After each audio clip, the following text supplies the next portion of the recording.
Hi everyone, कैसे हैं आप सब। सीए फाउंडेशन की सब्जेक्ट वाइज सीरीज का आज का सब्जेक्ट है principle and practice of accounting, यानी सीए फाउंडेशन का accounts.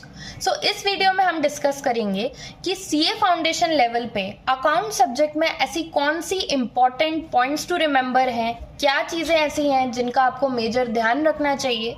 The first thing is concepts. CA foundation level पे कोई भी बहुत ज्यादा रॉकेट साइंस क्वेश्चंस आपसे नहीं पूछे जाएंगे in accounts. They will majorly test two things. पहली चीज आपके कॉन्सेप्ट्स, दूसरी चीज आपकी स्पीड, एंड एडिशनली इन्हीं दोनों से रिलेटेड एक थर्ड चीज होती है जो कि होती है प्रेजेंटेशन।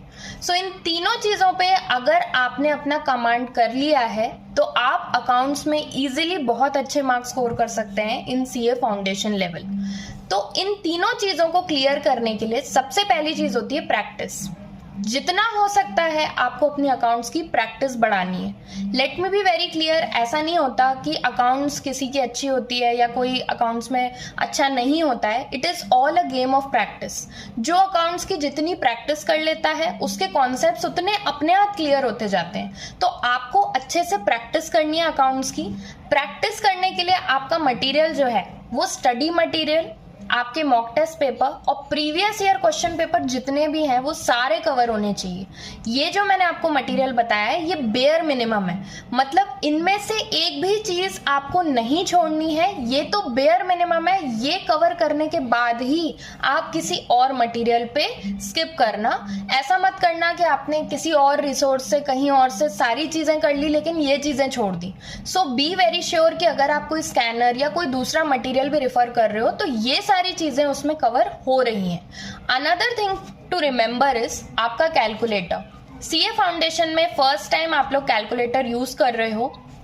बी वेरी क्लियर कि कैलकुलेटर में कोई ऐसी ट्रिक यूज मत करना जिसको लेके आप खुद भी श्योर नहीं हो कि 100% ऑफ द टाइम उससे आंसर सही निकलता है। बी वेरी क्लियर, आप नॉर्मली भी अगर कैलकुलेटर यूज करोगे उस पर अगर आपका एक बार कमांड आ गया तो आपका आंसर हमेशा सही आएगा। बहुत जल्दी आंसर निकालने के चक्कर में don't use trial and error method कि इससे कभी कभी आंसर सही आता है कभी कभी नहीं आता है। अनदर थिंग इज जो भी कैलकुलेटर आप अपनी प्रैक्टिस के टाइम यूज कर रहे हो सेम कैलकुलेटर आपको एग्जाम में भी यूज करना है। अगर आप ऐसा करोगे कि प्रैक्टिस के लिए कोई दूसरा कैलकुलेटर है, एग्जाम में दूसरा कैलकुलेटर है, तो आपकी स्पीड में डिफरेंस आ जाएगा। Please use single calculator. Another thing is units का आपको बहुत ध्यान रखना है। 10,000 का 1 लाख मत करना, 1 लाख का 10 लाख मत करना, पूरा आंसर उससे चेंज हो जाता है। जीरोस का भी आप बहुत ध्यान रखना कि how many zeros you are putting in your figure. Another thing is working notes बनाना नहीं भूलना। बी वेरी श्योर कि जो मेन आंसर है और जो वर्किंग नोट है उसमें डिफरेंस दिख रहा है एग्जामिनर को, क्योंकि स्टेप मार्किंग होती है सीए के सब्जेक्टिव पेपर्स में। जो फाइनल आंसर है उसको आपको बॉक्स में रखना है।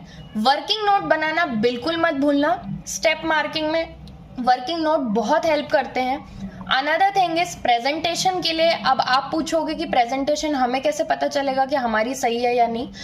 बी वेरी श्योर कि जो आंसर आप प्रेजेंट कर रहे हो that should be very similar to what is given in the ICAI material. ICAI material यानी आपकी स्टडी मैट, आपके मॉक टेस्ट पेपर एंड आपके प्रीवियस ईयर के जो सजेस्टेड आंसर्स हैं। आपका आंसर उससे ही बहुत कुछ सिमिलर होना चाहिए। ऐसा मत सोचना कि अगर हम फाइनल आंसर निकाल के आ जाएंगे तो हमें फुल मार्क्स मिल जाएंगे। ये सीए के पेपर हैं, यहाँ स्टेप वाइज मार्किंग होती है। हो सकता है आपका फाइनल आंसर सही ना भी हो, लेकिन अगर आपने स्टेप मार्किंग स्टेप वाइज अपना आंसर प्रेजेंट किया है, स्टेप मार्किंग होगी एंड आप वहां से मार्क्स स्कोर कर सकते हो। तो इस चीज का बहुत ज्यादा ध्यान रखना। And the last and the important tip is last day revision strategy. Last day की प्रिपरेशन आपको अभी से करनी है, आखिरी दिन नहीं करनी, वरना आप कंफ्यूज हो जाओगे कि आखिरी दिन हम 100 क्वेश्चन करें, 200 करें और वो 200 होंगे कौन से। आपको क्या करना है, एक इंडेक्स प्रिपेयर करना है जिसमें फर्स्ट कॉलम होगा your topic name, another column will be the last day revision question, उसमें आपको क्वेश्चन नंबर लिखना है, and another column will be the reference कि वो कहाँ से आपको रेफर करना है। वो स्टडी मैट का है, कोई स्कैनर का है, कोई मॉक टेस्ट का है, जहां से भी है वो आपको लिख लेना है। एंड बी वेरी श्योर कि इन सारे क्वेश्चंस का जो सॉल्यूशन है वो एक सिंगल कॉपी में हो, जिससे कि जब आखिरी दिन आप रिवीजन करने बैठो एंड अगर आप कहीं स्टक हो जाओ, so you can refer to that one single register and then everything will be clear. वरना आखिरी दिन अगर टाइम वेस्ट होता है ना, एक तो वैसे ही एग्जाम स्ट्रेस होता है, तो बहुत ज्यादा हम और डिप्रेशन में चले जाते हैं। तो ये चीज मत करिएगा। You have to be very clear कि सिर्फ एक रजिस्टर हो जिसमें सारे लास्ट डे रिवीजन क्वेश्चंस हों, एंड बी वेरी क्लियर कि जो भी ऐसे ट्रिकी आंसर्स होते हैं, कई सारे ऐसे आंसर्स होते हैं जो बहुत ट्रिकी होते हैं, उनमें 2-4 कॉन्सेप्ट्स होते हैं। सो हाइलाइटर से या स्टिकी नोट से जहां भी आपने उसको सॉल्व किया है, वहां अपनी लैंग्वेज में, हिंदी में, जो भी लैंग्वेज आपकी लोकल लैंग्वेज जिसमें आपको समझ में आता है, वहां उसका एक एक्सप्लेनेशन लिख दो, जिससे आखिरी दिन आप मैसअप ना हो कि इसमें कौन सा कॉन्सेप्ट लगा था, तो मुझे याद ही नहीं आ रहा। फिर आप आखिरी दिन अपने दोस्तों को कॉल करोगे, उसमें सब टाइम वेस्ट होगा। So be prepared for the last day from now itself. तो ये कुछ इंपॉर्टेंट बातें थी जो आपको अकाउंट्स में याद रखनी है। Accounts is very very scoring, let me tell you. पूरे सीए की एंटायर जर्नी में सबसे ज्यादा स्कोरिंग सब्जेक्ट अकाउंट्स होता है, starting from the CA foundation. तो इसकी अगर आप अच्छे से प्रैक्टिस करोगे तो ये आपको पेपर क्लियर कराने में बहुत हेल्प करेगा। So all the best. I hope ये वीडियो आपकी प्रिपरेशन में कुछ वैल्यू ऐड करने में हेल्प करेगी। So thank you so much and all the best.